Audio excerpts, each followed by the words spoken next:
Hello there, Ray here, and today guys I will be showing you how you can farm up Nylium with using this automatic Nylium converter as well as a automatic weeping vine farm that you see in the background that doesn't use zero ticking.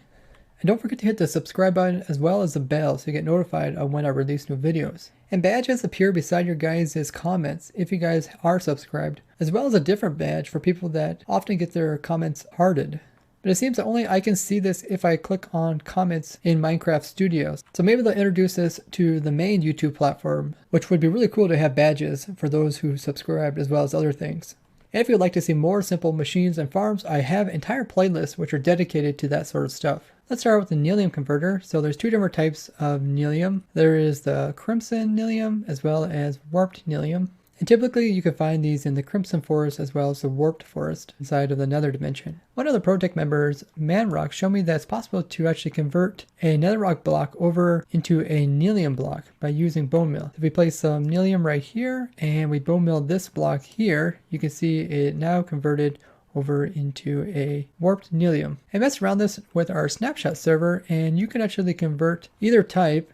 And it is random if both blocks are right beside the netherrack. If I bone milled this, sometimes it could come out to be a crimson type, sometimes it could also come out to be a warped type. And the area in which you can have your Nylium block to convert a netherrack block is all the blocks at this level here, all the way around it, that are adjacent or kitty corner to it.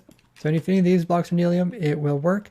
You can also put the Nylium block up here and it will also work, as well as underneath. So also a 3x3 area underneath could be your Nylium blocks. But there is some criteria. So if I just come in here and place in a Nylium block into this spot and then bone meal this block over here, you can see converted over into Nylium. But if I would actually put a solid block above this, like another netherrack, and then try to bone meal this, you can see it does not convert it over, it doesn't accept it. So you need to have a transparent block above this, including like an air block. Other than that, you can have your Nylium block anywhere around here and it will work. So after doing some more testing, I designed this little contraption here. This is an automatic Nylium converter, and you can convert all those chests of netherrack that you have over into these very vibrant colors.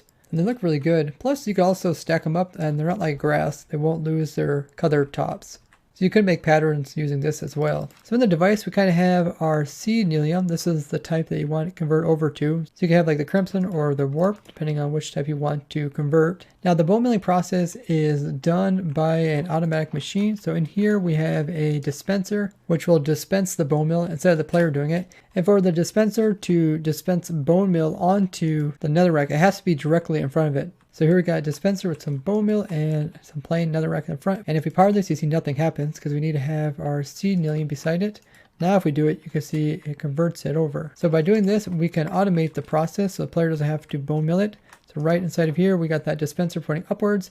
And if you place down blocks, there's really no way to automatically place blocks without using a player. So the player will be in here. And since we are using a player, we're also going to use the player to break the Nylium. So the player will be sitting here, we'll put the netherrack in the off hand. That way we can use the tool in the main hand. Then the player will be able to right click and place the netherrack right here. The dispenser underneath will bone meal it, convert it into Nylium, and then what's going to happen is the player is going to break it with his pickaxe. So let's go ahead and turn this machine on. You can watch it all work. So I got a lever right here to turn it on. And I'm going to place the netherrack up against there. You can see it got converted. And then I'm going to also break it with my main click button. So I'm holding right click to place and then left click to break and just hold them both down just like that. And you can see how the player is placing in the block and he's shortly getting broken afterwards. You also can see the particle effects similar to like the bone meal working on trees or anything else where you use bone meal. So the way that we are resupplying the bone meal is from the dropper actually underneath this. We got a dispenser here and right underneath of it we have a dropper. Then the bone meal is coming over here from this chest, just being piped into these hoppers underneath, and this dropper is being powered by this observer here. This goes backwards. If we follow this, it goes up here into this observer clock here, which is connected to the lever. So if we flick that lever, you can see how this will pull the observer together, making an observer clock here. And this makes a very fast clock, which is constantly dispensing bone meal onto our netherrack here. We also have a different power source which goes into the dropper, giving the player some more netherrack. And this clock is slower because this observer clock was actually placed in by hand. If you guys don't know, when you place two observers back to back like this, it makes a slower clock. But if you pull an observer into place, then it actually creates two updates, and it creates a faster redstone clock. Since it takes a little bit of time for the player to place in the nether rack as well as break it, we don't need as fast of clock. But for the bone mill, we want to constantly be bone milling. That way, as soon as the block is in front of the player, it will be bone milled up. And we don't have to wait on this clock to bone mill it. And then one lever here turns on both of them. It will retract this piston, and it will also depower this dropper, which will allow these observer clocks to start powering it back up again. We also have some storage for the extra nether rack. So in here we have nether rack, and it's all being piped over here to this dropper. And the bone mill is over here. And if you want to, you could come in and place in hoppers above here and put this into your bone mill source, either like a AFK fish mob farm or a composter, which you could use like a zero tick farm to feed. And I did quite a few videos going over how you can get bone mill automatically without having to craft it up. So you can put one of those farms into that hopper there to resupply it. Then we also got a bunch of hoppers around the outside edges here, and these are used to collect all the items. As over time your inventory will fill up, so if I go ahead and turn this on, you can kind of see how the items, once I break them off, they're flying all about. The hoppers help collect all the Nylium, and also the clock that is resupplying the player with netherrack is slightly faster than what the player can use up the netherrack. And this is a good thing because you don't want the offhand to ever run out of items, because once there's no items in offhand, the slot cannot be filled up automatically with items. So we always want to keep that offhand full of that netherrack, and any extra will just get picked up by the hoppers underneath. And we go ahead and check that chest, which is output right over here, and you can see that we got a whole bunch of Nylium. I've been doing crimson so far, and any extra netherrack can also come into here. That way it doesn't despawn, but you don't have to worry about losing your offhand slot. Now when it comes into what type of pick to use for this, you have a couple different choices depending on your connection to the server.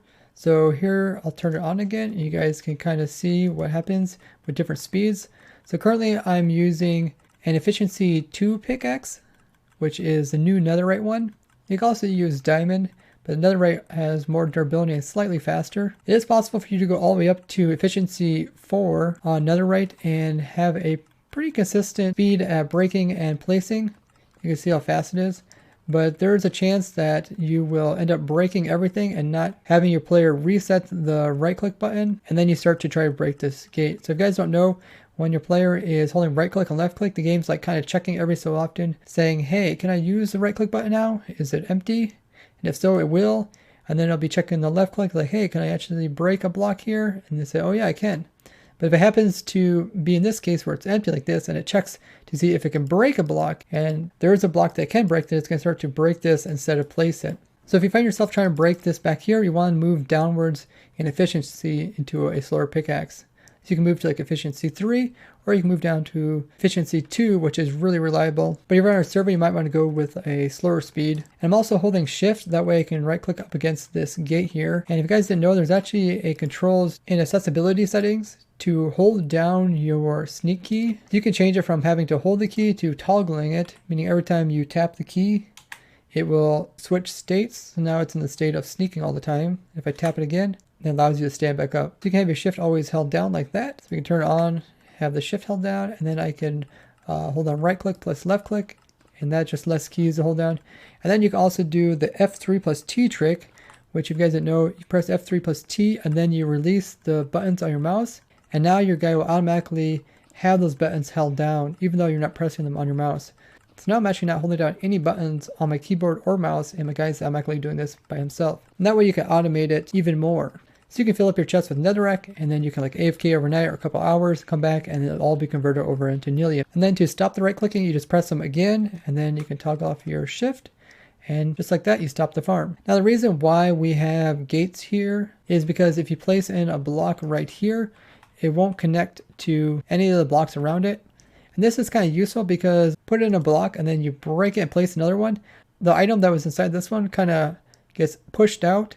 And if there is nearby blocks that are kind of connecting to it, it can think that's inside those blocks and then fly out of this area. So by having this air gap, it allows items to fall down here in between the two and then get picked up by the hoppers. But there is still a very slim chance that the game will think that the item somehow got through these bars. It's been a really annoying bug in Minecraft for a long time, and I wish they would try to fix it by making the items only spawn in the same area that the block was broken. Now any items that fall here in the center will be pushed out the next time you put it in a block and then be able to be picked up from the hoppers around it. There's only one spot where it won't pick up items, which is right here. So it's good to leave some inventory room with whatever item you're harvesting. That way, if it lands over here, you can pick it up. But if any netherrack falls here, your player will just pick it up in his offhand. All these top hoppers are going into the input chest, but we also have bone meal hoppers going underneath of these. And the way that I prevent the items in here from getting pulled by this hopper is you always keep this hopper full of some type of item, and that way it's never able to pull any items that are inside of this hopper. As long as we keep this thing full of bone meal,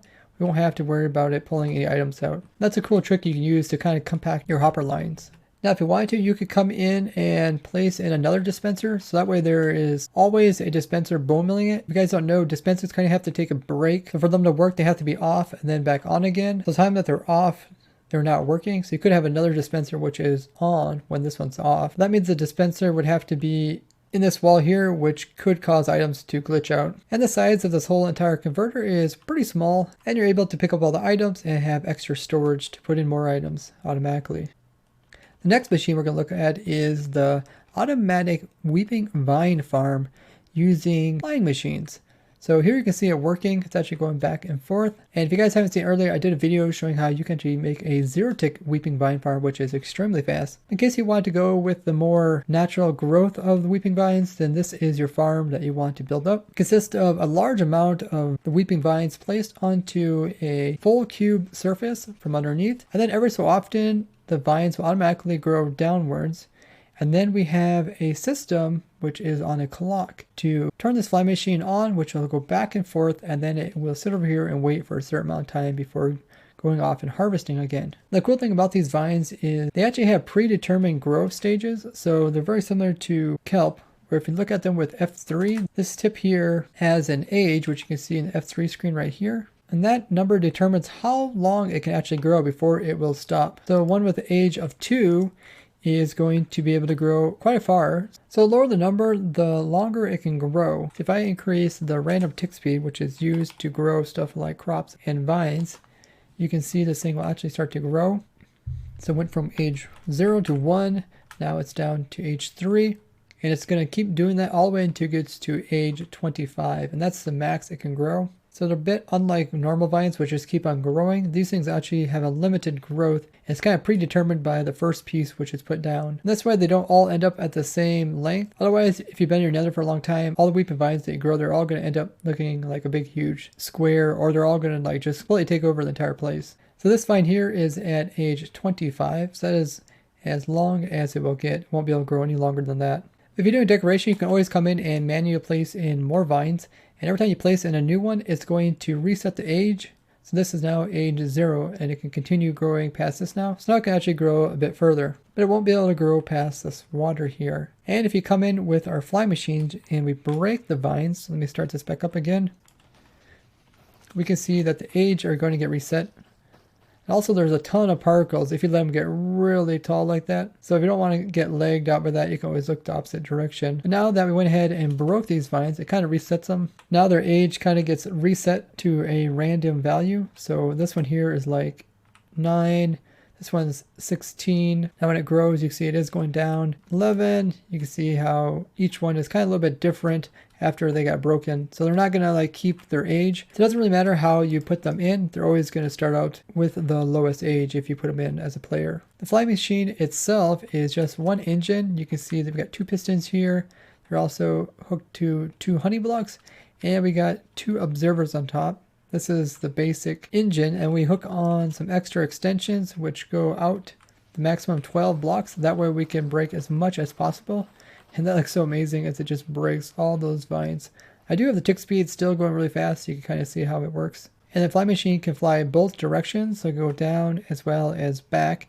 And then we have this kind of station here which it stops up against. You can put an immovable block here which it can't push. And then we just have a clock over here. It's a hopper clock that is counting down. And once it counts down, then it's going to activate this torch here. That's going to pulse this piston, which is updating this observer, and it's going to update this piston here. That's going to start the entire machine. We also have some terracotta blocks up here, or immovable blocks. That way any items that stick onto the honey blocks will get pushed off. And even this piston here will actually push this item off. So if I activate this torch, you can see the fly machine taking off. And the reason why I use honey blocks is because slime blocks actually push entities out in front of them, and this would make it so all the items get shoved out way up there and wouldn't fall down into the water stream. And Cheater Codes helped me with this build, and that was his idea. With the honey blocks, we'll kind of make entities stick to them, but we can easily push them off. So when we get to the end here, you can see items that are on top will stay on there until they go underneath of this block, in which they get pushed off. So honey blocks do have their uses for sweeping machines when you're trying to gather a lot of entities that you don't want them to get like pushed way in front. On the far side of where the fly machine goes, we have just a small delay with this repeater, and then we have another piston here which will send it back to the other side where we have the station with the clock. We also have some more terracotta over here to push the items off, but it wouldn't have to be necessary, as when it gets to the other side, we'll push all the items off. And you really don't have to worry about items despawning unless you make this quite large. The distance that we made this is about 20 by 20 blocks. But you can make this whatever length you want to, as long as there's a player nearby so they can grow. Now, the random tick speed is normally only 3, so it's kind of slow for the vines to grow. And because they're kind of slow growing, you can set the clock here to be quite slow. And that way it gives time for them to grow like all the way down relatively low before activating it. That way you get the most vines per sweep. Since we used some honey blocks here, we couldn't put the observers on the side, so we did have to lower everything down by 1 block and put the observers on top. All the items are just falling downwards, and we have some water here, as you can build this the overworld or even the end dimension and put in water, which is much cheaper than building in the nether dimension, because then you don't have to use sweepers to collect all the items. So all the items are just getting pushed to the center, and man, it looks like our chest is full. I got a hopper down here which has a couple of chests hooked to it, but those are all really full. The nice thing about this is it will just constantly be working in the background. You really don't have to think about it. I guess if you want to, you can make this water collection area a little bit bigger. The items on the edge must get pushed a little bit and end up over here. And if you really want to, you could put walls around the whole thing, but I think this makes it relatively cheap. Overall, it's a really simple build. That will produce you a lot of weeping vines while you are working on other stuff in your base. Now, if you would like to go with the really small design, the zero tick design that we did, you can find that video linked below. There's also some cool tricks which you can do with weeping vines that I show in that video. Overall, 2 very simple little devices which can be very useful to have in your world once you update to 1.16. And don't forget to leave a like on the video, and the best way to support the channel is just by sharing my contraptions with other Minecrafters. So if you have like a favorite YouTuber that does Minecraft, let them know about my videos where I show these cool contraptions that he can put into his base. And if you'd like to build this in your very own world, I will provide the world download so you guys can see how to build these up block for block. I would like to thank you guys for watching. Bye bye.